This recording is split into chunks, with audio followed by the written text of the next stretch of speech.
ನಿಮ್ಮ ಮೊದಲನೆಯ ಪ್ರಶ್ನೆ 2025ರಲ್ಲಿ ಪದ್ಮ ವಿಭೂಷಣ ಪ್ರಶಸ್ತಿ ವಿಜೇತ ಯಾರು? Option A Ratan Tata, option B N Venkaiah Naidu, option C Azim Premji, option D Amitabh Bachchan. ಸರಿಯಾದ ಉತ್ತರ option B N Venkaiah Naidu. ಮಾಜಿ ಉಪರಾಷ್ಟ್ರಪತಿ ಎಂ ವೆಂಕಯ್ಯ ನಾಯ್ಡು ಅವರಿಗೆ ಸಾರ್ವಜನಿಕ ಜೀವನದಲ್ಲಿ ಸೇವೆಗಾಗಿ 2025ರಲ್ಲಿ ಪದ್ಮ ವಿಭೂಷಣ ಪ್ರಶಸ್ತಿ ನೀಡಲಾಯಿತು. ನಿಮ್ಮ ಮುಂದಿನ ಪ್ರಶ್ನೆ 2025ರಲ್ಲಿ ಭಾರತದ ಎಐ ಯೋಜನೆಯ ಹೆಸರು ಏನು? Option A India A mission, option B Bharat A, option C digital A, option D A Shakti. ಸರಿಯಾದ ಉತ್ತರ option A India A mission. Bharat ಸರ್ಕಾರವು 10,000 ಕೋಟಿ ರೂಪಾಯಿ ಮೊತ್ತದೊಂದಿಗೆ ಇಂಡಿಯಾ ಎ ಮಿಷನ್ ಅನ್ನು ಆರಂಭಿಸಿದೆ. ಇದು ಕೃತಕ ಬುದ್ಧಿಮತ್ತೆ ಅಭಿವೃದ್ಧಿಗೆ ಸಹಾಯ ಮಾಡುತ್ತದೆ. ನಿಮ್ಮ ಮುಂದಿನ ಪ್ರಶ್ನೆ 2025ರಲ್ಲಿ SCO ಸ್ಕೋ ಶೃಂಗಸಭೆ ನಡೆಯಿದ ಭಾರತೀಯ ನಗರ ಯಾವುದು?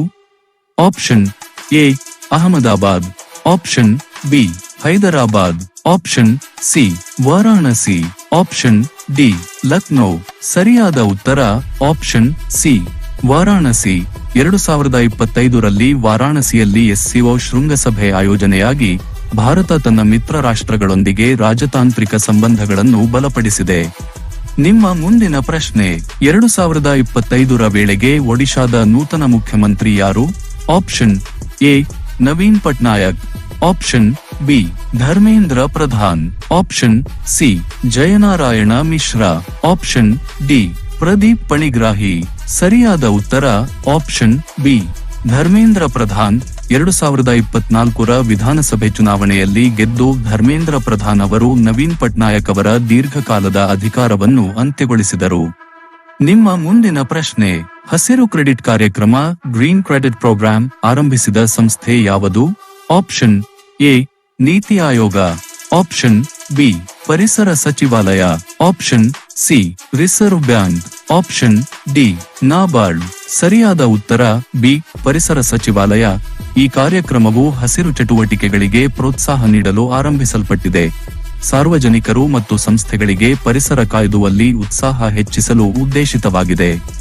ನಿಮ್ಮ ಮುಂದಿನ ಪ್ರಶ್ನೆ 2025ರಲ್ಲಿ ಸೂರ್ಯಶಕ್ತಿಯಲ್ಲಿ ಸಂಪೂರ್ಣ ಕಾರ್ಯನಿರ್ವಹಣೆ ಮಾಡಿದ ಭಾರತದಲ್ಲಿ ಮೊದಲ ವಿಮಾನ ನಿಲ್ದಾಣ ಯಾವುದು? ಆಪ್ಷನ್ ಎ ಕೆಂಪೇಗೌಡ ವಿಮಾನ ನಿಲ್ದಾಣ, ಆಪ್ಷನ್ ಬಿ ರಾಜೀವ್ ಗಾಂಧಿ ವಿಮಾನ ನಿಲ್ದಾಣ, ಆಪ್ಷನ್ ಸಿ ಕೊಚ್ಚಿನ್ ವಿಮಾನ ನಿಲ್ದಾಣ, ಆಪ್ಷನ್ ಡಿ ಇಂದಿರಾ ಗಾಂಧಿ ಅಂತಾರಾಷ್ಟ್ರೀಯ ವಿಮಾನ ನಿಲ್ದಾಣ. ಸರಿಯಾದ ಉತ್ತರ ಆಪ್ಷನ್ ಡಿ ಇಂದಿರಾ ಗಾಂಧಿ ಅಂತಾರಾಷ್ಟ್ರೀಯ ವಿಮಾನ ನಿಲ್ದಾಣ. ದೆಹಲಿಯ IGI ವಿಮಾನ ನಿಲ್ದಾಣವು ಭಾರತದಲ್ಲಿ ಮೊದಲಿಗೆ ಸಂಪೂರ್ಣ ಸೂರ್ಯಶಕ್ತಿಯಲ್ಲಿ ಕಾರ್ಯನಿರ್ವಹಿಸುವ ವಿಮಾನ ನಿಲ್ದಾಣವಾಗಿದೆ. ನಿಮ್ಮ ಮುಂದಿನ ಪ್ರಶ್ನೆ 2024ರ ಲೋಕಸಭಾ ಚುನಾವಣೆಯ ನಂತರ ಸ್ಪೀಕರ್ ಆಗಿ ಆಯ್ಕೆಯಾದವರು ಯಾರು?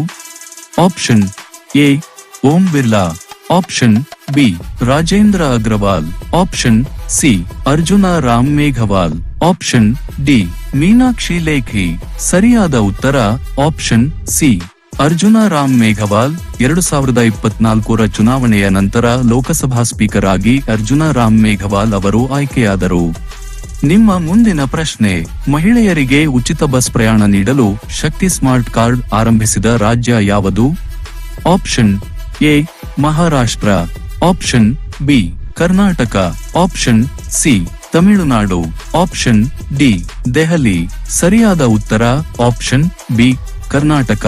ಕರ್ನಾಟಕ ಸರ್ಕಾರವು ಎಲ್ಲಾ ಸರ್ಕಾರದ ಬಸ್ಗಳಲ್ಲಿ ಉಚಿತ ಪ್ರಯಾಣಕ್ಕೆ ಶಕ್ತಿ ಕಾರ್ಡ್ ನೀಡುವುದು ಆರಂಭಿಸಿತು. ನಿಮ್ಮ ಮುಂದಿನ ಪ್ರಶ್ನೆ 2025ರಲ್ಲಿ ಯುನೈಟೆಡ್ ನೇಷನ್ಸ್ ಕ್ಲೈಮೇಟ್ ಪ್ಯಾನೆಲ್ಗೆ ನೇಮಕವಾದ ಭಾರತೀಯ ಯಾರು? Option A Rameshwar Prasad, option B Sunita Narain, option C R Ramesh, option D Vandana Shiva. ಸರಿಯಾದ ಉತ್ತರ ಆಪ್ಷನ್ ಬಿ ಸುನೀತಾ ನಾರಾಯಣ್. ಪ್ರಖ್ಯಾತ ಪರಿಸರವಾದಿ ಸುನೀತಾ ನಾರಾಯಣ್ ಅವರು UN ಕ್ಲೈಮೇಟ್ ಬೋರ್ಡ್ಗಾಗಿ ಆಯ್ಕೆಗೊಂಡರು. ನಿಮ್ಮ ಕೊನೆಯ ಪ್ರಶ್ನೆ 2025ರಲ್ಲಿ ಭಾರತದಲ್ಲಿ ಅಂಗೀಕರಿಸಲಾದ ಹೊಸ ಡೇಟಾ ಸಂರಕ್ಷಣಾ ಕಾನೂನು ಯಾವುದು? Option A digital India privacy act, option B data governance ಕಾಯ್ದೆ, option C digital personal data protection act, option D cyber security ಮತ್ತು ಪ್ರೈವಸಿ ಆಕ್ಟ್. ಸರಿಯಾದ ಉತ್ತರ option C digital personal data protection act. 2025ರಲ್ಲಿ ಭಾರತವು digital data ಸುರಕ್ಷತೆಗಾಗಿ ಈ ಕಾನೂನನ್ನು ಅನುಮೋದಿಸಿದೆ. ಇದು ವ್ಯಕ್ತಿಗತ ಮಾಹಿತಿಯ ಖಾಸಗಿತನವನ್ನು ಉಳಿಸುತ್ತದೆ. ನಿಮ್ಮ ಸಬ್ಸ್ಕ್ರೈಬ್ ಕೇವಲ ಒಂದು ಕ್ಲಿಕ್ ಅಲ್ಲ, ನಿಮಗಾಗಿ ವಿಡಿಯೋಗಳನ್ನು ಮಾಡಲು ನಮಗೆ ಸಹಾಯ ಮಾಡುವ ವಿಶ್ವಾಸದ ಮತವಿದು.